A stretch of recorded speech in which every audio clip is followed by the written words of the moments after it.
Life is about experiences. The good ones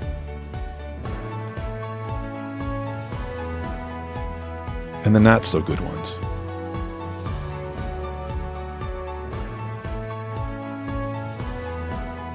Our experiences are what gives our lives meaning. They become our memories. They make us who we are. So tell me, have you experienced Jesus in your life?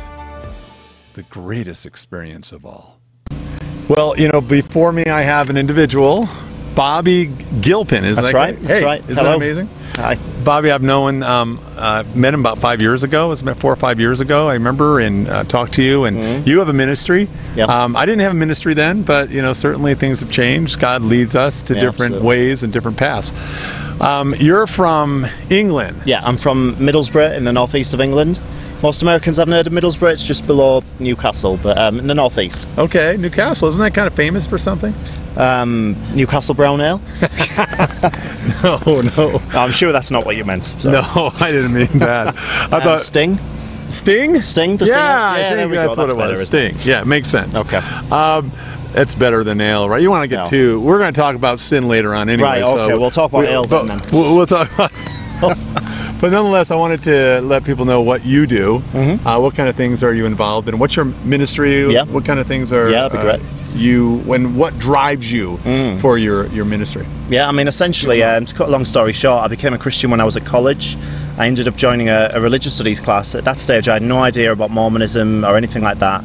There was a Mormon in my class. As I got to know him more, I just realised I thought it was quite just a legalistic branch of Christianity. I ended up doing an assignment looking at Mormonism and just saw that on every level Christianity was distorted within Mormonism, yet these guys just claimed to be Christian. I realised that the other Christians around me didn't feel the same way I did. They saw them as these people to be avoided, to not be spoken to. They've made their mind up. A lot of the attitudes we may come across with Christians, but as the years went on, I realised more and more that God was calling me to reach out to Mormons and Jehovah's Witnesses, for me particularly Mormons. And I think it was the year that I met you for the first time. I ended up sitting down with Russ East, who runs Utah Partnerships for Christ, and we talked about what could we do in the UK, how could we work together, and we ended up forming a ministry called UK Partnerships for Christ, which is now what I'm involved with. We have a few websites, one of them being mormonisminvestigated.co.uk. And essentially in the UK, when I first went to Utah, I went home really enthused. I wanted to reach out to Mormons. I wanted to do stuff I hadn't done before, and I ended up going to an institute class, an LDS institute class, local, on a Thursday night. We got to know one Mormon in particular called Cheryl, and within a few months she got saved. She left the Mormon church, she started going to a local Christian church, which is really great, really exciting, but it meant I wasn't welcome at those institute classes anymore. So I kind of had to change my tactic a bit, because in the local area that was it. So we formed the ministry, and now we go around the country kind of teaching and equipping Christians on how to witness to Mormons, and not just that, just encouraging them that people do get saved, giving them examples like Cheryl, like Micah Wilder, Lynn Wilder, and showing, look, these guys, when they're witnessed to, come to faith. So we run websites, we go around teaching, I go on podcasts, sometimes dialoguing with Mormons. And as well, this is my 5th trip to Utah, my 4th time doing outreach at Manti. And it's just a great time, just getting surrounded by all these LDS guys, more than I ever would in the UK, getting to hang around with various Christians like there's yourself. A lot of LDS here, and obviously in Utah. No shortage. And to be able to come out here, it takes a lot of work and time and effort and money, finances, and everything else to do this. So what's your hope that, are you seeing some changes occurring now in the Mormon faith, that they're becoming more open? I think, as many of us know, there is kind of this mass exodus that Marlon Jensen talked about a few years ago. Many people are leaving, and I think one of the beauties of being so available in the UK, I mean, anyone can email me or call me at any time. I get contacted by people who are leaving and need support. I get contacted by people who are just in the processes of joining, people whose family member have joined, people who totally disagree with me. And I think in a lot of ways we are the kind of point of contact for LDS people of all different. I mean, I get contacted by newspapers, TV stations and all that if something's going on with LDS and JWs, and we just get to be a point of contact. We get to be the guys that are kind of encouraging people to leave, encouraging people to witness to their LDS friends and family, and it's great just seeing the fruit that comes from that.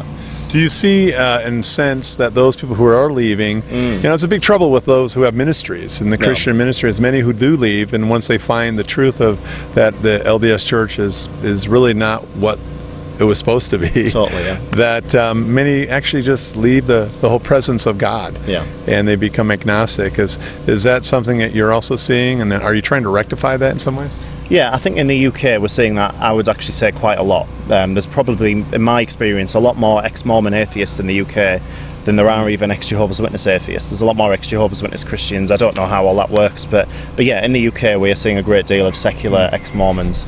And I think what we try and do is it's quite natural. People realise Joseph Smith kind of wasn't what he claimed to be, and they look at Christ, they look at all of Christianity and think, well, that's all one big package, and it's all wrong. And I guess, like many Christian ministries, we kind of try and show, actually, look, Christianity is distinct from Mormonism. You know, when that goes, it doesn't mean that has to go too, and we do try and encourage that. I mean, while we've been here, we ended up going on a podcast called Mormon Expression, which is a really secular ex-Mormon podcast, and we got to share the gospel, we got to talk about the distinctions between Christianity and Mormonism, and that was just a great opportunity. And I think in the UK, that's what we try and replicate through the material that we put out.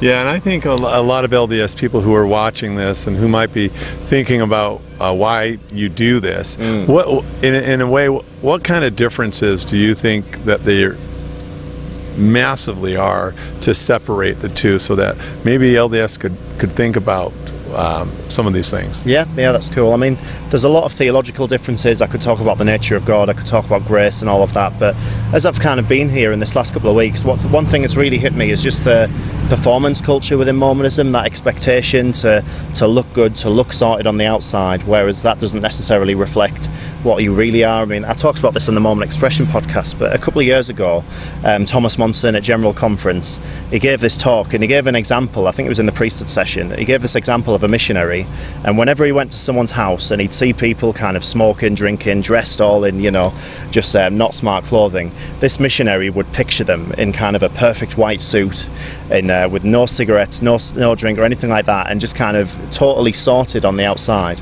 And I think if Mormonism does one thing, is it tries to sort people on the outside, tries to make them look good, sound good, perform well, do all of those religious things that's expected of them, but they're still lost on the inside. They're still without Christ. They still have all that kind of rubbish going on inside of them, but outside they look great. And I think that's why in Utah we see so much in the way of antidepressants being taken. We see issues with suicide, and just a lot of the people I speak to just kind of say there's the outside and there's the inside. Yeah, I agree with you. I think there's sort of a Disneyland effect, or if you're looking at a cake, there's a lot of pink frosting to make that cake look beautiful.